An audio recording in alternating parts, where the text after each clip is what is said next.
So like we're going to be covering quite a few little bits throughout this final panel, and it's going to kind of be looking through your guys' careers and how you've navigated the modern industry, and where you're at now, to be honest. So let's get it started with what do you guys remember most about your early days playing small shows and building your first fan base? Mine was a bit of a strange start because when we had our breakthrough, it was kind of August 2020, so clubs were shut. So it was kind of a slow start, and we were playing more like virtual shows for like big brands like Elro and stuff, which was a bizarre concept when we should be playing for 10, 15,000 people, but we're playing to people, at home. So it's a bit of a strange start. And yeah, I mean, we kind of just had to keep on releasing music while the shows weren't there. And we just kept working through that over the next sort of 6 to 9 months. And then the shows started coming in. And by that point, we had kind of got a fan base from a lot of the labels we were releasing on. But yeah, that was kind of it for us at the start. Hi everyone, by the way. I've had quite a long career so far. I've been very fortunate to have 2 projects, 2 artist names that have done very well over the years. And a long time before that, just was making sure I was around the right kind of people, around a lot of local events. Even if I wasn't DJing, I was part of kind of putting them on, and all those kind of things. Even under 18 events when I was young, I used to run a lot of those back on the south coast where I'm from.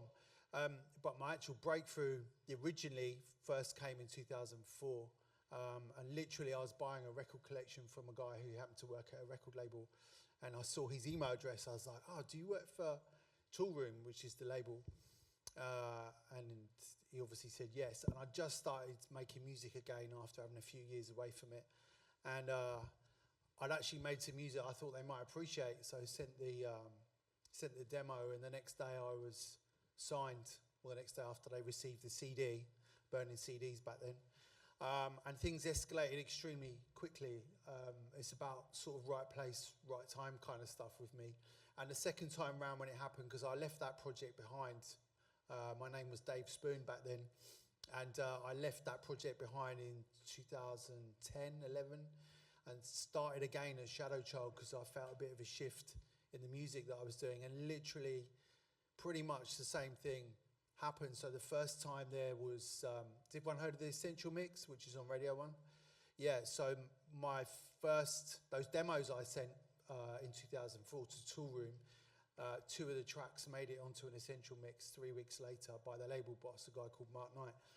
And so from that point onwards, because I put a stupid name on my music, my name isn't Dave Spoon, by the way, everyone wanted to know who this guy was. So that kind of skyrocketed, ended up with my own show on Radio 1 as well, actually, and loads of other stuff. And then when Shadow Child came around, very similar thing, had some demos, wanted to hide the fact that it was me, gave them to a guy called Eats Everything, who had an Essential Mix 3 weeks later. So exactly the same thing happened. He played the lead track from an EP that was coming, and everyone wanted to know who it was. I think both times I managed to catch a wave in the music that was kind of happening, to be really honest with you, because it's pretty unheard of for that to happen twice. As much as I had a profile in the music industry for my first project, I didn't lean on that or use that at all. I started Shadow Child as a complete unknown, and it was really kind of gratifying to do that. But I do think having my ear to the ground and knowing what's going on out there musically, the trends that change and ebb and flow in electronic music, was always been very close to that. So I think those things really help me with timing and when there's been a bit of a shift in the music. That's great. And moving on from that, how did your grassroots beginnings really influence the kind of DJ and producer you guys have become? How was it? Say again, sorry? Obviously you guys have come through the grassroots as well as, having your success majorly. Yeah. How did working up from the bottom affect how you play and how you produce now and how you carry yourselves? I think for me, I was a promoter before I started this project. We used to run club nights. We actually booked Mr. Dave Spoon, but not as Dave Spoon. I think I actually called you Dave the first time we A spoke. lot of people still call me Dave. Yeah. It's not my name. Simon. Yeah, it's fine. Sorry. But yeah, so I was doing promotion for quite a while, and I was a resident as well, so I was warming up the nights. We were booking sort of DJs on their way up, like, so we'd have Patrick Topping when he was very young, like, and all these people, like, we even had Bicep in Peterborough down the road, which is crazy. And I think warming up for all them people really helped me understand a lot, about the music business. I never knew what an agent was. I never knew what a rider was before all this, and all this sort of stuff. And then also, like, musically, I knew how electronic nights were then structured. And, you know, you'd have warm-up DJs, you'd have a headliner, and then you'd have people who would close afterwards. So yeah, I think that's how kind of affected me. Yeah, for me, I mean, I was 11 when the kind of rave scene exploded, and I'd already been obsessed with my mum's record collection. My mum had me quite young, so she was in her 20s when I was growing up, and she was into a lot of really cool electronic pop music, basically. So I already kind of had an ear for that. So when in '88 I was only 11, and the rave scene sort of exploded, and you start to hear house music on the TV and on the radio. And I was really taken with this thing and wanted to kind of dig deeper. And I didn't have any older brothers and sisters, but my friends did. So these rave tapes, recordings from parties, basically would go and do the rounds, and I'd start getting my hands on those. So the early rave scene for me is something, although I was too young to go to the raves, something that's really kind of deep within me, that sound. And I always bring that into what I do musically in the studio, and also in my sets. You know, I don't just play new music when I play. I like to play older music.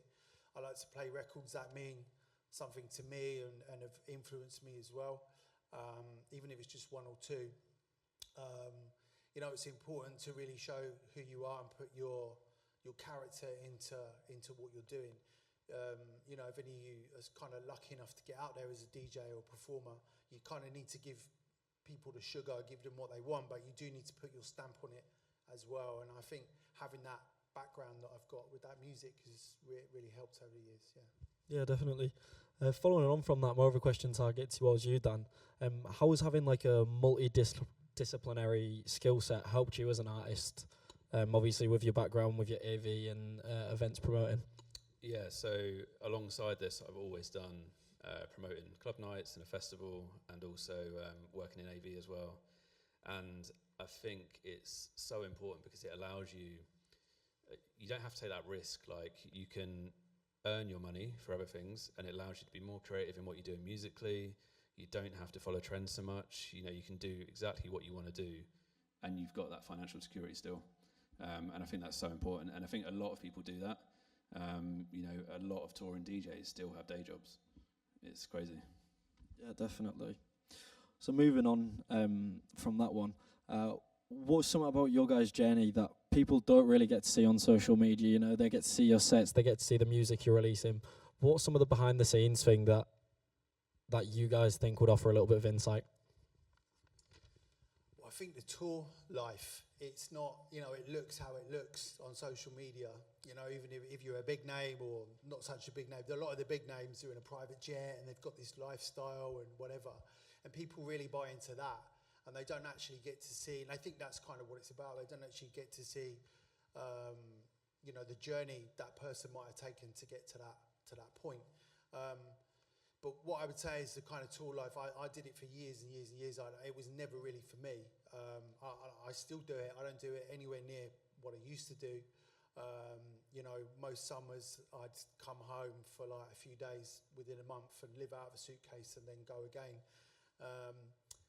And at the time I just got married and we were trying to start a family, and it just wasn't the right thing. So I think there's a lot of normal life stuff that I think we all kind of need, as much as we might be obsessed with music and this career, that actually they're important things and they kind of ground you. And I think there it's important to find a balance. And that's something that we don't get to see, because, I mean, you know, I've got to know so many people in this industry, you know, peers of mine, people up and coming.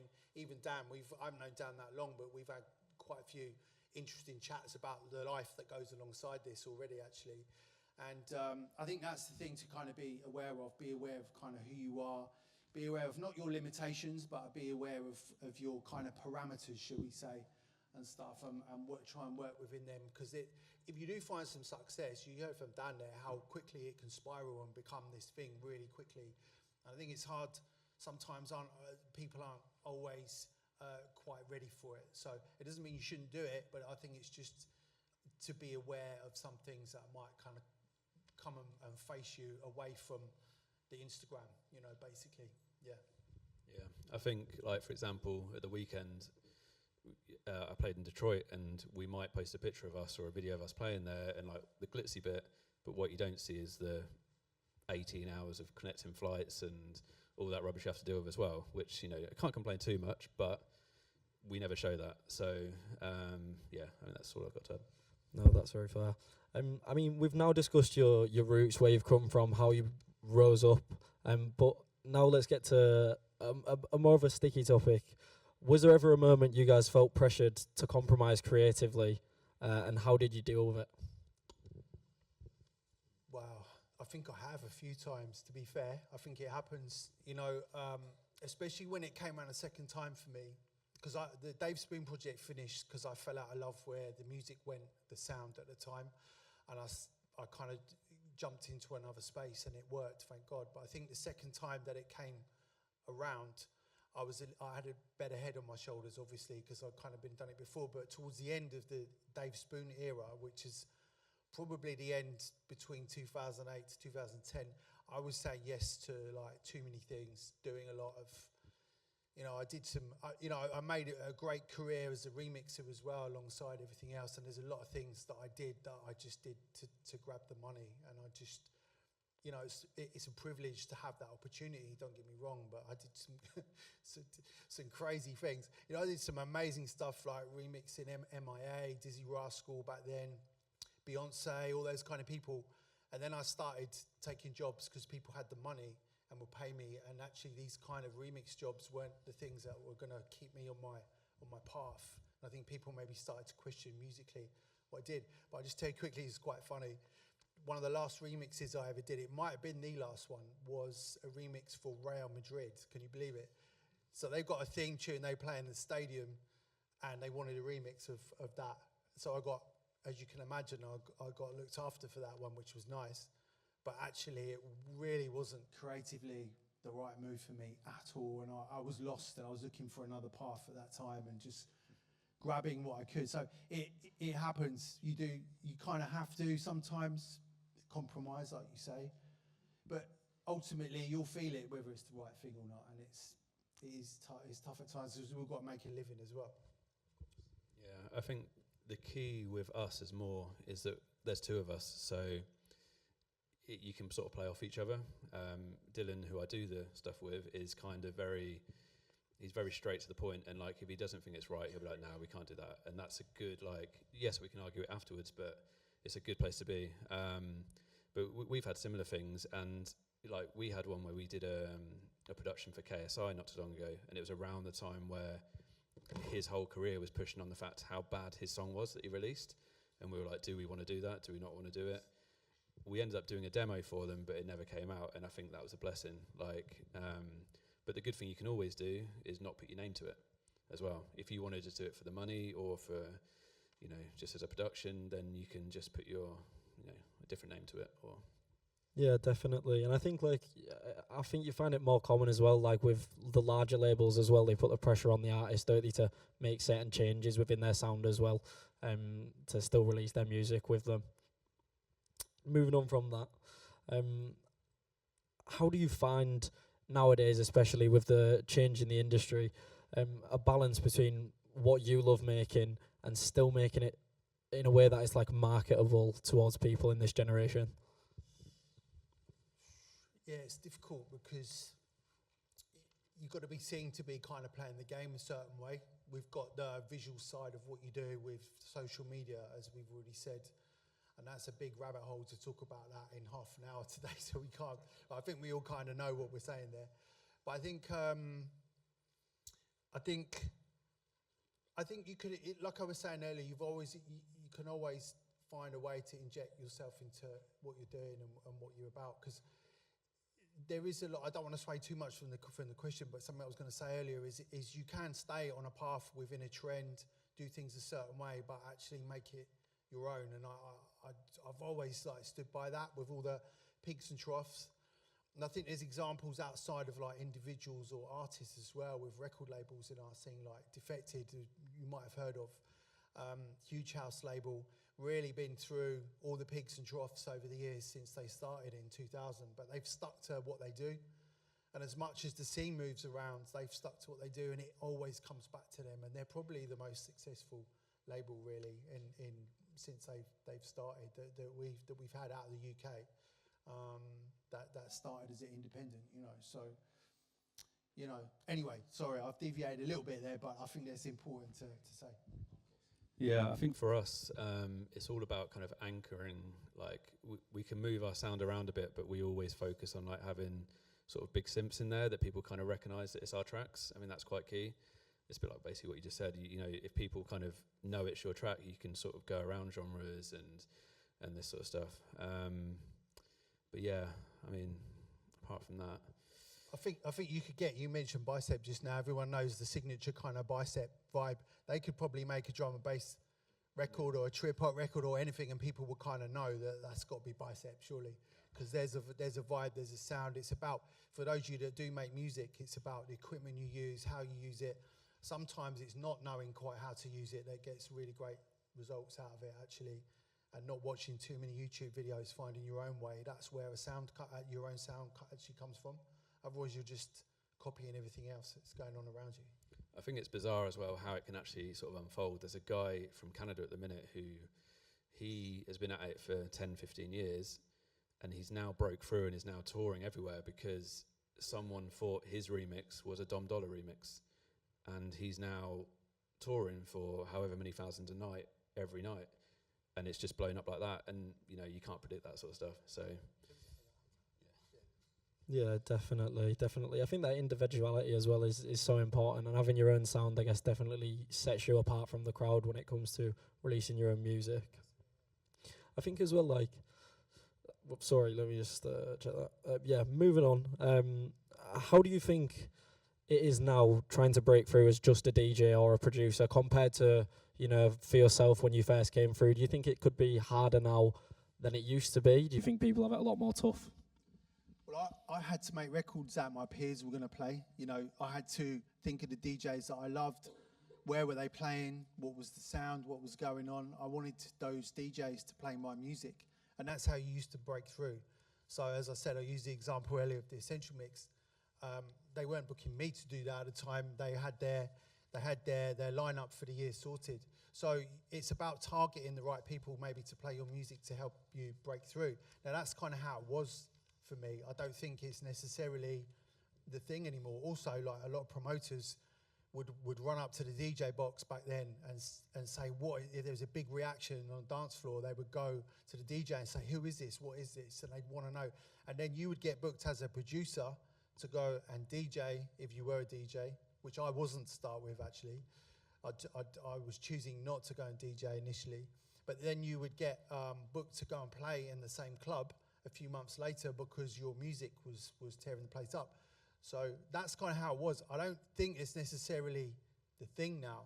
And actually, for someone like me, I feel that I don't know if it would excite me now if I hadn't have already got a career that I'm in and my own sort of profile from over the last 20-odd years. I don't know if it'd be something. I think I'd love the music, but I don't know if I would be chasing to do it the way I think people have to do it now. So we're talking social media, we're talking obviously TikTok the last few years has been massive, all those kind of things. You know, I don't know if I could make content for social media. I need to make music and be an artist. So, and there's a lot of emerging people that are the same as me, don't get me wrong, but it's very difficult right now. But just to use the example, I'm probably better to let Dan to elaborate on it a bit more, but the artist he was just talking about is a guy called Hunter, and a friend of mine manages him actually, and they've been able to carve this career out of that situation Dan mentioned very cleverly, actually, and play the game the way it needs to be played these days. And I don't know if it's something that, I don't know if it's an integrity thing or what, but for me, it just wouldn't be comfortable for me, you know, personally. But I think there are ways to kind of do things. You have to play the game these days a different kind of way. And I think you guys felt a bit of that, right? Yeah, I think we've kind of been through it where Instagram was the thing to do. That's when we first started, well, towards the end of that anyway, and then it was TikTok, and we've not really made the jump properly to TikTok. Like, and it is hard, like, you know, I'm not 21, you know, I'm not really wanting to put my face dancing around my kitchen to my music, like, which seems to be the stuff that works, and that's how people make careers these days. And, you know, it is tough. I don't really know. Yeah, I mean, you just got to follow trends and things like that if you want to do that sort of stuff. But yeah, I don't know. It's a hard thing to speak on, really. Yeah, it's definitely a tough code to crack. Moving back onto your DJ sets, obviously you guys are looking for new music all of the time, and you want to find new individual tracks that no one else has got to set your sets apart. But when you're doing that, what is one mistake you see these new artists making? Well, you know what? There's some of you probably realise there's promo mailing lists that were back in the day set up for just radio and TV, and then obviously as the club scene exploded, became a thing where club DJs would get on these mailing lists too. So there's a lot of music that is out there if you can get on these mailing lists, which a lot of people seem to do very quickly. So you might have one tune that does really well, and people pick up on you, and then all of a sudden all these promo companies have got your email. Your inbox will be full every day with music. It sounds great, right? But it actually becomes a nightmare because you're swamped by a lot of music that can be very samey. You're swamped by music it's just too much. It's actually overwhelming. So personally, I've always had a radio show as well, and I still do one, but I had a show on Rinse FM for 9 years, and I started going record shopping, buying vinyl again, because I knew that there was something going on out there again, kind of keeping close to trends that were kind of maybe coming next. You've got to kind of learn to kind of keep ahead. But to kind of set yourself apart, and set myself apart, I've always gone record shopping or use Bandcamp. Go the other route, because relying on these promos, that is a bit of a mistake, because you turn up, you know, if you're a young emerging DJ, you don't want to turn up to the club and play all the same 20, 30 tracks that everyone else has been sent in the last week, because that is normally actually what happens. You know, where's your stamp on that? Where are the records that have inspired you, that have excited you? You know, most music in our genre now can be fairly timeless, which is great. So you can reach back to like 2020 and play a tune, or 1996 and play a tune. A lot of people actually do that. And I think that is a mistake that some up-and-coming DJs make, is the reliance on what's at the top of Beatport or wherever you buy your music. What is at the top of my inbox this week? Who sent me what? It's those kind of things that I wouldn't say they're mistakes. I think you need to be across it, but I wouldn't rely on it for a DJ set. Yeah, I think when I book sort of local DJs and stuff for my festival, it's like I'm kind of looking a few things. It's kind of, are you supporting the event? I'm not asking you to sell tickets or anything like that. I just want you to be supporting and excited about playing. And then it's kind of like knowing the time you're playing, and then like what the headliners might be playing. Like I've come across a lot, especially in the US at the minute, where we'll be headlining as a house act, and there'll be people playing trap music 9 till 10 or something, and it's I just find it bizarre. It's a bizarre concept. But then also, like, as a producer, I think a lot of people try and make music like the tracks like Beatport #1 at the minute. By the time you've signed it, or you've made it, you've signed it, you've got it out on the label, it's 6 months later that's moved on.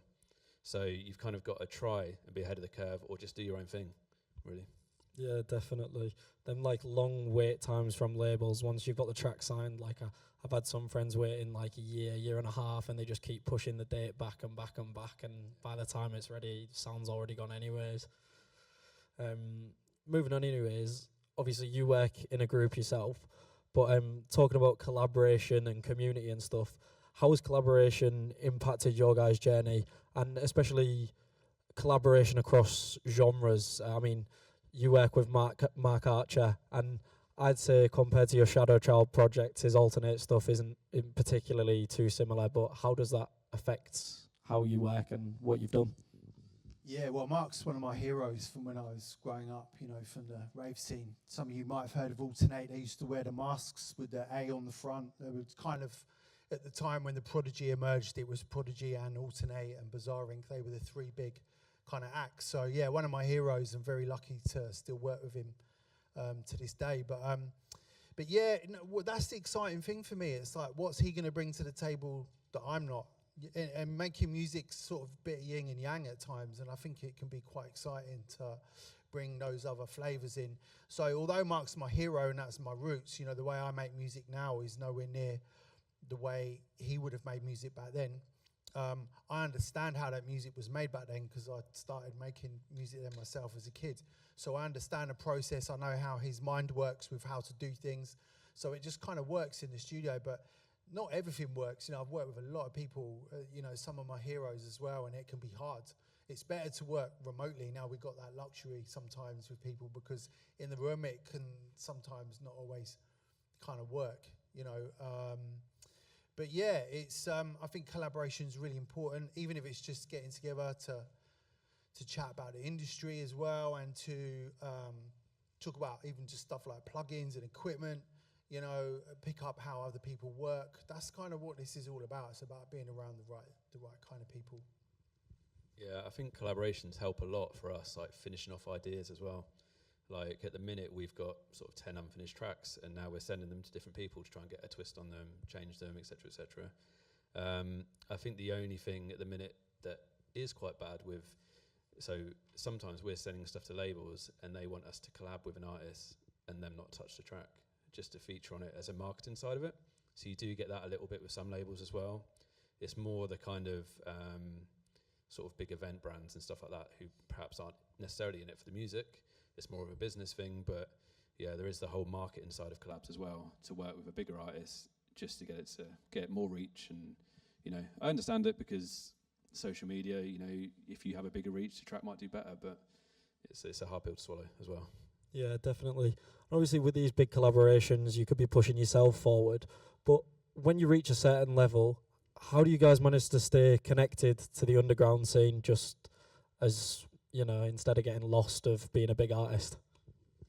I've always released on smaller labels as well. I think through record shopping over the last 10 years or so, I've learned which are the cooler labels again, and the labels that are making a lot of vinyl as well, because there's a whole other world, another scene almost, that is within house and techno music that exists in the vinyl world, in the Bandcamp world, that isn't your mainstream kind of Beatport releases. It's a completely different world. So yeah, getting to know some of those labels, you know, as well, and targeting some of those for releases. So Mark and I released on a couple of those kind of labels. The good thing with Mark is not only did he do the kind of Alternate, which was kind of a bit comical to look at, but that project that was huge. Before that, he was a big part of the Detroit scene, although he's from the UK, and was making a lot of that early kind of house and techno, and another couple of projects, you know, Nexus 21 and stuff like that. So Mark's quite highly revered in the very kind of cool side of dance music too. So we've been able to, when we work together, that is, been able to kind of be on those labels. And I've also done a lot of solo stuff on those labels too. And at the same time, I can go, so last year I remixed the Kylie records, and at the same time I had a release on Channel Fade, which is pretty cool underground house label. And for me, it's important to kind of keep the balance there, because you need to keep that kind of credibility going, and you know, that integrity kind of side of things. And the further you go down this path and the longer sort of career you get, it's the more you can kind of move around a bit. I'm not going to remix Real Madrid again. That's not happening. Yeah, I think I have to try and keep my sort of ear to the underground for the promotion side of things. So I need to know who kind of, you know, from a business side, who the cheaper bookings that are on the way up and things like that. I think that helps a lot. And also, like, when you're looking for music for DJ sets, you don't necessarily want to be playing all the big tracks. You want to be playing stuff that people don't know what it is, and you want to be supporting other artists. And you tend to find the big DJs who do support the smaller artists tend to do better because of that. So Yeah, definitely. I think that's going to close off like the main questions about you guys, and we're going to try and move on to some advice for the room to close off the panel. So let's start off with, if you were starting your career as a DJ in 2025, what is the first thing you'd do?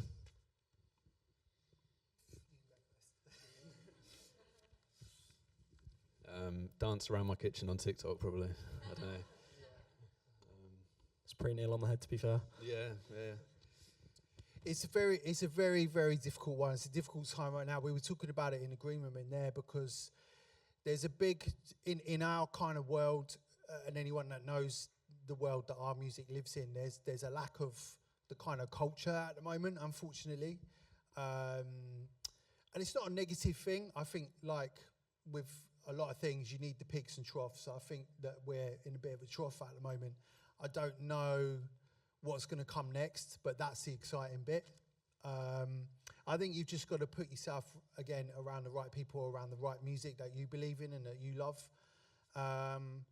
and just kind of wait for a little bit of a change. I think it's the first time that I can remember that there isn't, that thing where people want to attach themselves to a culture, to kind of dress a certain way that goes with a certain type of music. It's not such a big thing now, and I think that's the thing that's kind of difficult for me to. I don't know if that reference point right now out there is difficult, but it will come back round, and we will have something really exciting again. It might not quite be how we've known it for the last however long as well. But I think that's exciting, not a downer. Do you know what I mean? I think it's a good thing. Sorry, I haven't answered that for you. I think one thing I always sort of go back to is when I booked Salado, who are a big sort of Manchester, Mancunian tech house act, they came for dinner and they explained that basically what they'd done is they'd made a folder of like 40 tracks. They were quite simple, like a lot of them were quite similar, but they just, when their first one got signed, they had all these other tracks ready to go. And I think that's key, because as soon as you get something signed and something starts doing well, all these labels want more music.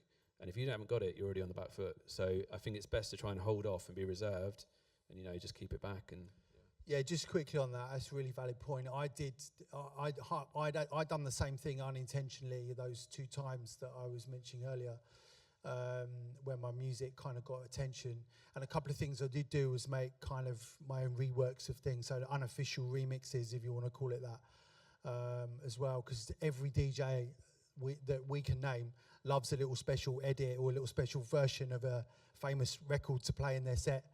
So that's a really good way to reach out to people, alongside what Dan's already said. Yeah. Definitely. And when you're producing all these tracks and you're doing quite a lot of production, you've got a folder of 40 tracks, at some point you're going to have to get burnt out. I don't know, I assume you guys have felt burnt out at points in your career. Is there anything that's helped you recover from that burnout and get back onto it where you are? I think just listening to a lot of other music, try and find inspiration. If you get really submerged in a small little subgenre of a scene, then everything's going to sound the same. It's going to get a bit tiresome, and I think you have to, like all the big artists do it. I can't name off the top of my head, but these big artists, they'll go from making one sort of genre, and then all of a sudden one summer they'll come out and they're making like a disco record, and everyone just keeps evolving like that. Really, I think that's the key. Yeah, definitely. I think for me, the record shopping I've mentioned, again, along the same lines, finding new artists and new exciting things that are going on. Because even if it isn't your kind of music you want to go and make, what they're doing and watching what's going on somewhere else can actually inspire you as well, even if it's not your sort of music. There's that. And also, just from a technical point of view, for those that actually make music, change your setup a little bit, use something else. Get another few plugins. Don't get 10,000 plugins and try and learn them all. Get a little set, almost like a little setup of 5, 6 new plugins and learn those. And I always find something interesting kind of comes of that as well. Yeah, that's perfect. We'll do one final advice question, and then we'll do one last question to top it off. What's your advice for those of us trying to break through while staying true to the roots of the scene and true to ourselves? It's difficult because people are really passionate about getting into this whole thing, and we've talked about it today. There are certain routes that are a bit like eye-rolly, a bit cringy that people take, but you know what? Those people are hungry and they still work hard. You know, you can't just sit and roll your eyes at that. So there are things that you probably might need to kind of do and be around to kind of help get something off the ground. And I don't think there's anything really wrong with that. You know, a lot of this game is about just learning what's not for you as well. So again, my thing is whenever I do these sort of things is just go be around stuff. You know, go be around people. Go be around different sorts of music as well. You know, you'll go somewhere maybe and watch someone, you know, if you're not into DJs and electronic music, go and check someone out that you don't know at a festival, maybe not a big headliner, you know, go and just, you know, and try and see if there's anything you can attach yourself to. It's amazing how much what we all do crosses over with so many other things at times. And I think when you're particularly young and hungry, you forget about those things because they haven't kind of been obvious to you yet. So for me, it's that. It's you know what you're about. Again, know your own sort of parameters, but also weirdly, you kind of got to be open to being around like good stuff, basically. Yeah, I think as well, just like immerse yourself in like the scene. Like networking is key. Go and meet people. You got to remember these labels, especially the bigger ones, are probably getting 1,000 demos a day. So why should they pick yours as well? Like, so you almost have to either have big DJs playing your music, which you can send to them, but again, they get sent a lot of music, so you have to go out and network. That is the key. Whether you start a small scene where you're from and start running your own nights and build it that way, then you get all these, you know, from doing my events like for 10 years, I built up an email address for like every single up and coming DJ. So when it came to putting out our stuff, we had a lot of contacts. I know it's not going to be the same for everyone, but it can be done on a much smaller scale. Yeah, that's some great advice, to be honest. And let's end it on a bit of a fun one. I don't know if we have time to ask questions now. Ask one or two afterwards, yeah. To be honest, if we're running out of time, it's probably best to move on to that one straight away, to be honest. So one or two questions if anybody has them.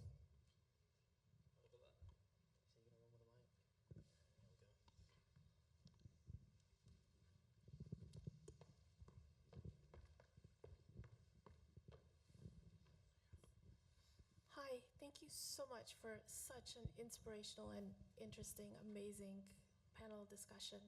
So my question is, if you had a crystal ball and you can peer into the future for summer 2025, this summer, in terms of hottest trends, sounds, genres, in terms of sound and music, I know that's kind of a crazy question, but you would know more than I would. I'm really curious what you would say would be like up and coming. I think, and this is kind of the sort of direction we're starting to take a little bit, electro is going to make a big comeback. I think it's going to sound a little bit different, a little bit harder, but I think it's going to take a lot of, you know, drums and stuff from the likes of Justice and that sort of stuff, but it will still kind of have that, you know, it's got to still come from like the big genres at the minute, like tech house and stuff like that. It's still got to have elements of that. I think the other side as well is this whole speed garage thing in the UK is massive as well. It seems to be overtaking what drum and bass has done the last couple of years for me. Because with my promoting, we've done drum and bass for the last couple of years and it's sold really well. House has took a bit of a back, but I think we're going to do a big garage one in the summer because it's all these artists are doing so well. But yeah, that's what I think.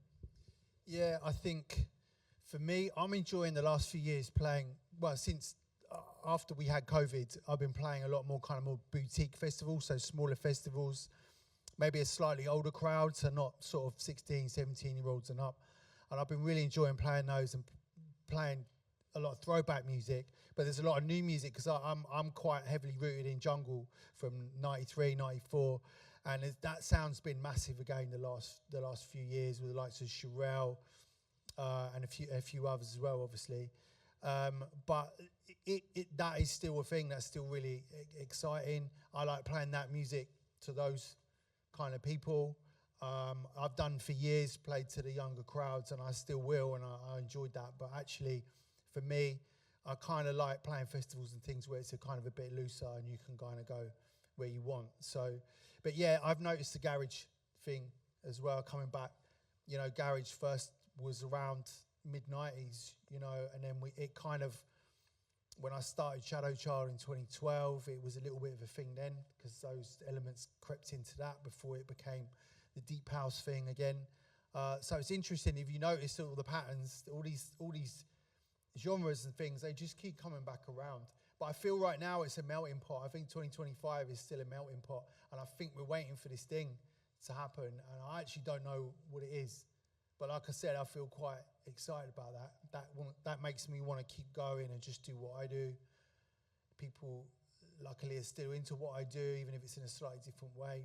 And yeah, be aware of what's going on. I don't think it's going to happen this summer, though. Sorry to disappoint you. Unless you like garage, because that's going to get to his party there.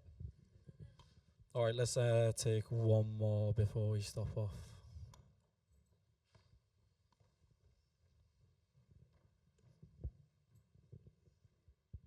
Thank you. I enjoyed the kind of throwback 90s and noughties, particularly from you, Simon. My question is about the female DJ scene. What do you, A, think about that? And B, would your advice be any different to how female, up-and-coming female DJs could progress onto the scene? Well, in short, it shouldn't be any different, no. I don't think it is any different. I work with a lot of female DJ producers. I finish a lot of music for other artists. I work quite closely with Sarah Story, to name one, and a few others as well. And they're as nerdy about the music and as excited about it as I am. They want to know everything I wanted to know and still kind of want to know. It's the same thing. I think there's kind of two lanes here, and funny enough, I think David Guetta was in a reel recently on Instagram talking about that really there's two things. You've got entertainers that use DJing to entertain, and you've got DJs and people in the industry. And I don't think it matters now, male or female. I really don't think it actually matters. I think there's a lot of controversy over the years with how things have been, but I think now it's a little bit different. And it doesn't matter what your gender is, really. I think you've just got to, it's about the music. People are going to fall in love with the music. Yes, they might. If you've got an image and you portray yourself a certain way, they might latch onto that, like we all probably have with an artist over the years or whatever. But ultimately, this scene is about the music, and it's about where it comes from. It's about people being true to it, true to that. Really, that's what this thing is about. So I hope that answers your question. I tried to tread very carefully because it could be controversial, but it shouldn't matter. It's never mattered to me anyway. And there's a lot of female DJs, even DJ Rap back in '93 made probably one of my favourite jungle records ever, and I'm still a fan of hers. You know, so as far back as that, for me, it's just been kind of a bit normal.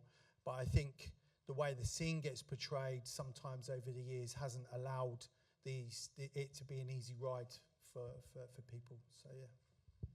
Yeah, I mean, I agree with everything you said, really.